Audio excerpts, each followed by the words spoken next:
Nahulog po ako ng mga moment na yon sa panonood ng pornography. Hindi ko alam kung paano yung way out, paano siya matitigil. Dumating po ako sa point na yung senior pastor namin, tinuturing ko pong Holy Spirit. Madaming pinaranas ng Panginoon sa akin na tuluyan nagbago ng paglilingkod ko po sa Kanya. Pinaranas po ng Panginoon yung kalayaan. Hindi ako isang full-time worker lang. I'm the beloved because I am His Son. Hello everyone! I'm Alvin Asul of the Beloved Team. Nais ko pang i-share po sa inyo yung kabutihan at katapatan po ng Panginoon na naranasan ko po mula po sa relihiyon patungo po sa revival. Ako po ay mahigit 10 taon ng Kristiyano at siyam sa mga taon na yon, nakulong po ako sa isang church bilang full-time worker sa pag-akala kong totoo ang paglilingkod ko sa Panginoon. Wala akong baka bakasyon noon and umikot na lang po yung buhay ko sa 4 na corner ng simbahan. Sa mga taon na yon, nabubuhay po ako sa pagmamataas dahil sa posisyon ko. Sa kabila ng titulo na mayroon ako, may mga sekretong kasalanan na akong pinamuhay. Nahulog po ako ng mga moment na yon sa panonood ng pornography, masturbation, and nakakondemn ako, bigat na bigat ako. Hindi ko alam kung paano yung way out, paano siya matitigil. Yung retreat po, isang araw taong 2022, habang ako'y nasa opisina, narinig ko sa isang live stream na magkakaroon po ng revival event and retreat sa Batangas. Na-curious ako, tinignan ko yung nasabing event. Pinanalangin ko yon. Medyo alanganin nga dahil hindi ako pwedeng mawala sa church ng ilang araw. Pero matapos ko pong ipag-pray, pag-isipan, paplanuhan, ay nadesisyonan kong pumunta.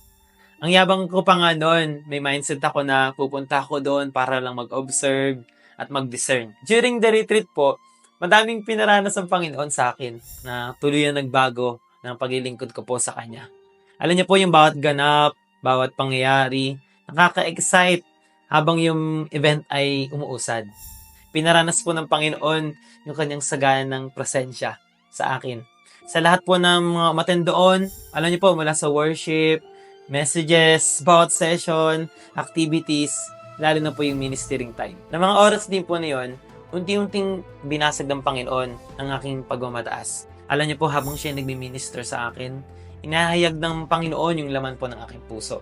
Naranasan ko po yung kapayapaan, yung kapahingahan sa presensya po ng Panginoon. Madami din po akong nakilala mga bagong kaibigan at kasama sa paglilingkod. Pinaranas po ng Panginoon yung kalayaan mula po sa bitterness, unforgiveness, inferiority, takot, at saka po yung mga sinabi ko sa inyo kanina. Pinalaya din po ako ng Panginoon mula sa false religion. Halos 10 years po ako nakulong doon sa relihiyon na yun. Dumating po ako sa point na yung senior pastor namin, tinuturing ko pong Holy Spirit.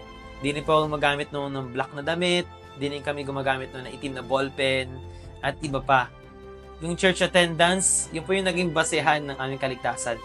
Unti-unti pong pinakita ng Panginoon sa akin yung kalagayan ko at kung sino talaga ako sa Kanya. Hindi ako isang full-time worker lang. I'm the beloved because I am His Son. Sa mga araw po na yon ng retreat, na-receive ko po yung activation ng spiritual gifts, empowerment sa authority ng Panginoon. After po ng retreat, alam niyo po, I started carrying that fire within me. Yung boldness na ipangaral yung Kanyang salita, mag-pray over ng mga tao, dalhin sila kay Jesus. Pag-uwi ko nga po sa amin, nagsimula agad yung mangaral kami sa subdivision na tinitiran namin. Kasama din po yung aking mga kaibigan.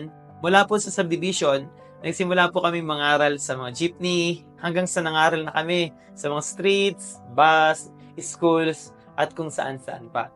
Dala-dala po namin yung apoy na natanggap ko doon sa retreat. At mula po noon, hindi na po namatay yung apoy. Naging totoo po sa akin yung declaration sa amin sa retreat na ang bawat isang nag-join doon ay i-raise up po ng Lord para gamitin sa iba't ibang panig po ng bansa. Kasama po yung aking mga kaibigan na ngayon po ay The Beloved Team. Nagsimula kaming maglingkod ng radikal sa Panginoon. Revival worship, healing, deliverance, and miracles. Alam niyo po, nabuksan din yung aming mga mata sa spiritual na realidad at nag-apoy yung pagmamahal po namin sa salita ng Diyos at sa secret place. Tapat po ang Diyos dahil ang apoy na natanggap ko noong 2022, hindi na po namatay at hindi po nabawasan. 2 years after, patuloy po na nag-aapoy at patuloy po na kumikilos ayon po sa biyaya ng Diyos. Ang papuri po ay sa kanya lamang. Ang expectation ko po sa Revival Camp 2024, mga dadalo po doon, mararanasan po nila yung same na naranasan ko po. At higit pa doon, naniniwala po ako na may hinanda ang Panginoon sa lahat po ng pupunta doon, where they will experience the tangible presence of God. Mararanasan po nila yung pagpapalaya, pagpapaapoy, pagre-renew ng kalakasan nila ng paglilingkod sa Panginoon. Manunumbalik po yung kanilang passion, yung courage, yung love sa Panginoon, at makikilala po nila yung identity nila. Makikita rin po nilang marami doon na spiritual realm is real, and yung pagkilos po ng banal na spiritu, yung pag-impart po ng gifts, ng iba't iba pong mga hinanda ng Panginoon. So nakaka-excite po talaga itong camp na ito. Lalong-lalo na po na pagkatapos ng camp, yung mga lugar na kanilang uuwian, madadala po talaga nila yung revival, yung apoy na nanggagaling po sa Panginoong Yesus. For those who have watched this, sa mga nakapanood po ng patotoo na ito, hindi lang po ito tungkol sa akin. Iniimbitahan ko po kayo na kayo po ay umattend, mag-join, mag-register, or mag-invite. So, come and be with us dito po sa Revival Camp 2024. Mark your calendar. Sama niyo po yung inyong mga kaibigan, kapamilya at kaanak.